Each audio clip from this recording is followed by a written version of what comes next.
few requests lately for us to do a video on how we set up our slip floats for catfishing, so I'll show you how we rig up our slip floats. Well, here's a few of the things you need to tie up the rig. Some slip floats. I like to use these with the brass grommets. Line slips through a lot easier. Nice thill float. Alright, need some split shots.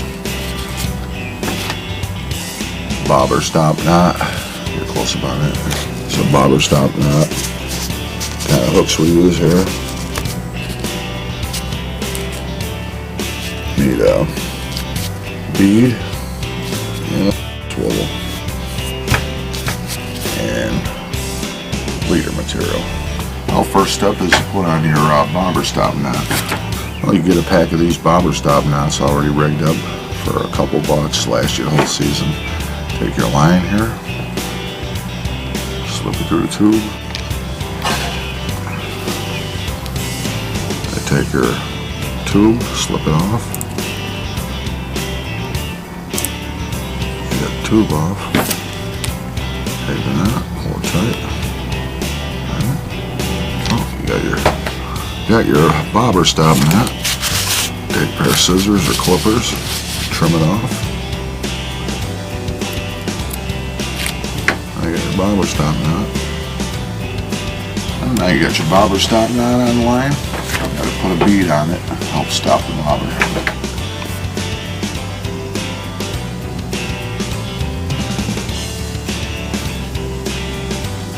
You got your bobber stop knot. And now you got your bobber stop knot. Put your bead on.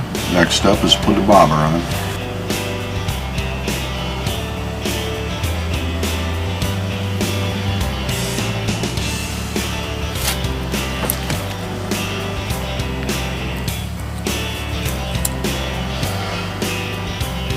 Now you got your bobber stop knot, your bead, and your slip float.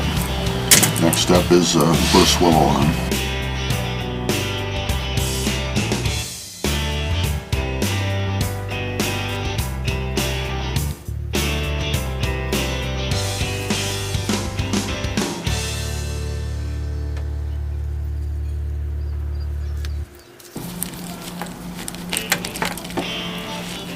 Trim off the line, you got your swivel tied on.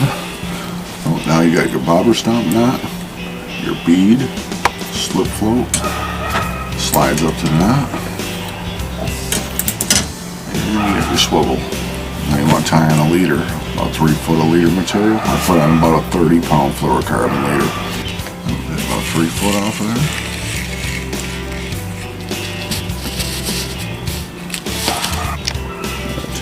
Leader material here, tying about a 3 foot fluorocarbon leader with about 30-pound test. Got 40-pound power braid from my main line.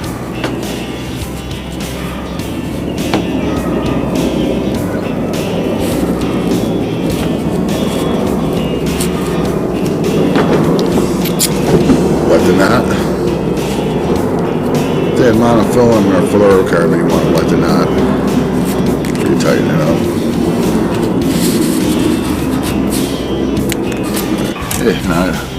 Now you got your bobber stop knot, bead, slip float, swivel, and about 3 foot of leader material.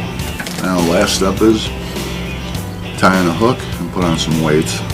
For my rig I'm going to use a size 1/0 octopus hook here.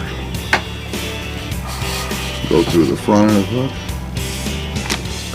Go through the front of the hook with the line. We're going to snell this hook on. Bring about 8 inches through. Make a loop. Now you got a loop, you're gonna go around 6 times. 1, 2, 3, 4, 5, 6. Wrap around 6 times. Now you got that loop formed. Take your line, slide it through that loop. And pull this end up slowly. Now you just snell down your hook. Okay, hook, trim it off. Okay, last step, you got your slip bobber tied on, swivel, some leader material in your hook. Gonna add a couple of split shot about 18 inches up the line.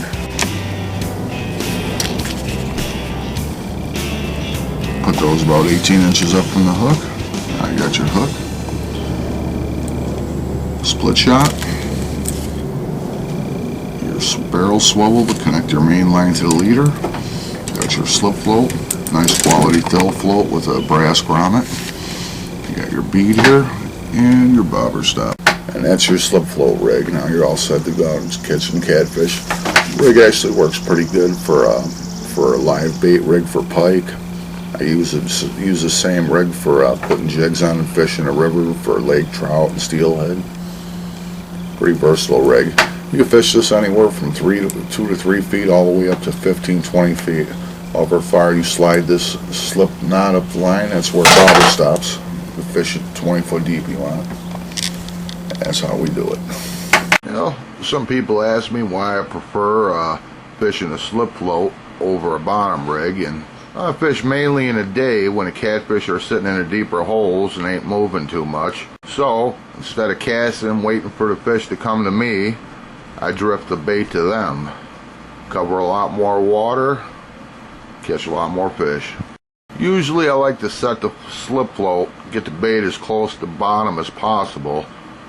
A foot or two off bottom's good too, but there's been times when I set the bobber maybe 8 foot down and 15 feet of water and picked up some suspended catfish, believe it or not. For bait for the slip float rig, I like to go with chicken livers. Used a lot of different baits over the years, and I find chicken livers seem to be the most effective for me when I'm drifting the floats. And some guys ask me why I don't use circle hooks, why I prefer to use octopus or kale hooks. Main reason is a lot of times catfish are in a negative mood. They'll mouth the bait and spit it out. This way I can set the hook as soon as that bobber goes down. I know the bait's in their mouth. Yeah, I got a better chance of hooking the negative fish I probably wouldn't get with a circle hook. Well, hope this rig works for you. Go out and catch yourself some nice catfish. Good luck out there.